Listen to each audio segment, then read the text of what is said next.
大家好，欢迎来到学识 Plus。今天我要给大家介绍和田秀树医生所著的《不被不安打败的心情整理术》这本书。本书是基于精神科医生森田正马所创立的理论森田疗法，介绍了一种能与不安和谐相处的心理健康方法。今天视频的内容包括以下3个部分：第一，面对不安的基本方法；第二，不被不安牵制的方法；第三，保持平常心的生活方法。首先是第一部分，面对不安的基本方法。第一个要点是，不安是生存的动力。无论是对未来、人与人之间的关系，还是健康方面的不安，几乎每个人都会有各种不安的情绪。然而，我们不必无谓的恐惧不安的情绪。如果能够正确对待不安，就能将其转化为行动的动力。和田先生认为，不安是极其人性化的情感，源于我们对更好生活的渴望和追求。例如，担心被人讨厌的人，其实是因为他们渴望被喜欢。反之，不在乎他人喜欢与否的人，自然不会对人际关系而感到不安。首先，我们要了解自己内心的欲望，并思考为了实现这些欲望该采取哪些行动。例如，考生应该遵循合格的欲望，采取适当的学习方法和参考资料。想要健康长寿的人，不应仅仅感到不安，而是找到并实践当前能够促进健康的措施。同样的，渴望在他人面前表现得好的人，应该在工作中取得好的成绩，帮助他人等。总之，不安可以成为我们追求健康和幸福生活的动力。第二个要点是，因认为只有这一条路才会痛苦。当我们被不安所困扰时，往往会把眼前的问题放大，而看不到真正的目标。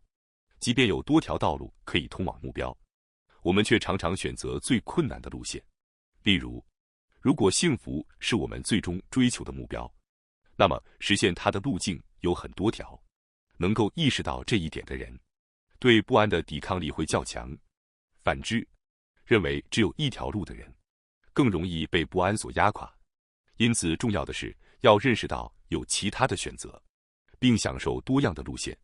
第三个要点是，大多数不安源于无知。无论是在商业领域还是考试中，每件事都有其应对的策略和技巧。只要掌握了这些，大多数人都能获得成功。然而，现实中许多人由于缺乏正确的知识和信息而产生不必要的不安。和田先生认为，大部分不安源于无知。很多人会说他们不知道有这样的对策，没人教他们。但真正重要的信息不能被动获取，需要自己主动去寻找和发现。如果感受到不安，就应该积极寻找解决的方案。但实际上，大多数人什么也不做，主要原因是他们已经放弃了，认为自己一定会失败，因此只能继续带着不安生活。我们应该牢记，不安时就应该思考对策。没有人会主动为您提供所需的信息和知识，必须自己行动起来，找到问题的解决方案。接下来是第二部分，不被不安牵制的方法。第一个要点是，试着用概率思维来思考。能够设想各种风险的可能性是好事，但如果把所有的风险并列来看，可能会因为恐惧而什么也做不了。比如，看了随机杀人事件的新闻后，可能会因为害怕而不敢出门。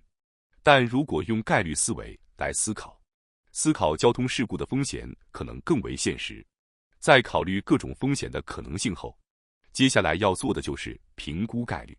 比如，吸烟导致癌症的概率、患上认知症的概率、失业的概率等。这些不安变成现实的概率，可以通过互联网进行一定的查询。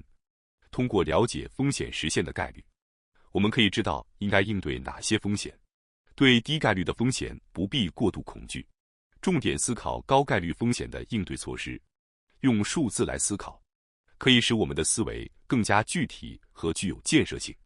根据美国密歇根大学研究团队的调查，在人们所担心的事情中，80%的事是实际上不会发生的。也就是说，80%的不安是多余的，实际发生的不安只有20%。而其中16%是可以通过准备来应对的。因此，真正需要担心的只有剩下的4%。仅知道这一点，就可以让我们减少对不安的过度恐惧。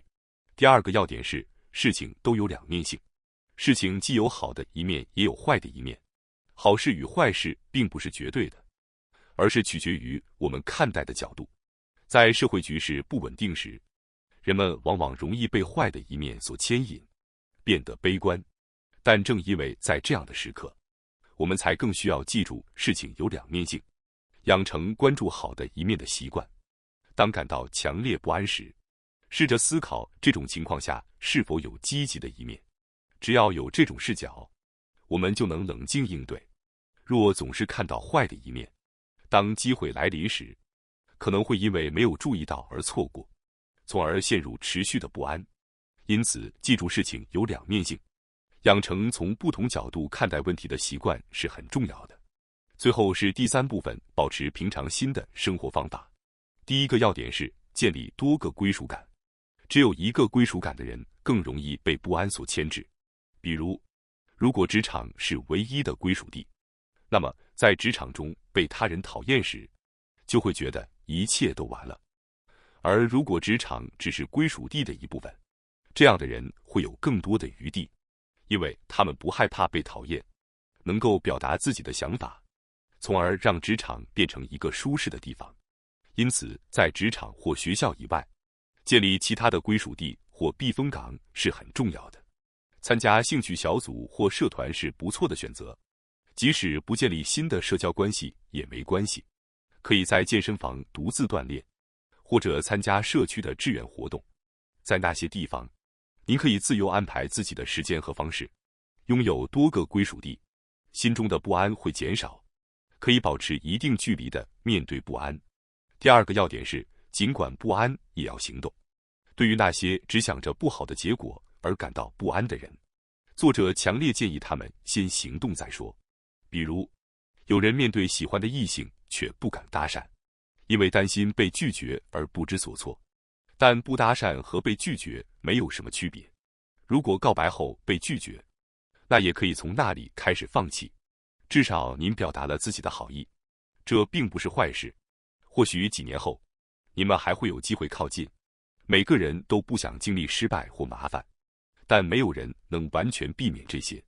只要我们还活着，不安就不会消失。然而，即使发生了不愉快的事情，也几乎不会导致人生的结束。因此，尽管我们心存不安，行动还是很重要的。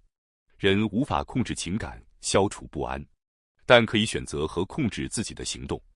行动的成果可能会帮助未来的自己。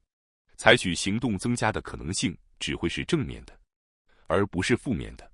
即使心存不安，只要做该做的事，结果会使不安减轻。实际行动后，我们会发现情况比想象的要好。我们的首要目标不是消除不安，而是找到可以做的事情并采取行动，这样不安自然会减轻。第三个要点是接受无法改变的事情。面对不安时，我们应该牢记的原则是关注可以做的和可以改变的事情。人类的不安往往源于试图改变无法改变的事情，因此专注于可以改变的事情并采取行动是明智的。比如，有的人因为在公众面前会害羞、脸红而感到烦恼。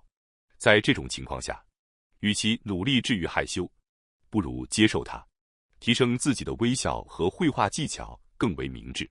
对于健康长寿的不安，应该专注于提升自身的身心健康。在哀叹无法改变的事情上花费时间，不如找到能做的事情并采取行动。感谢大家收看今天的节目。如果你喜欢我们分享的内容，记得点赞、订阅并开启小铃铛通知，第一时间获取我们的更新。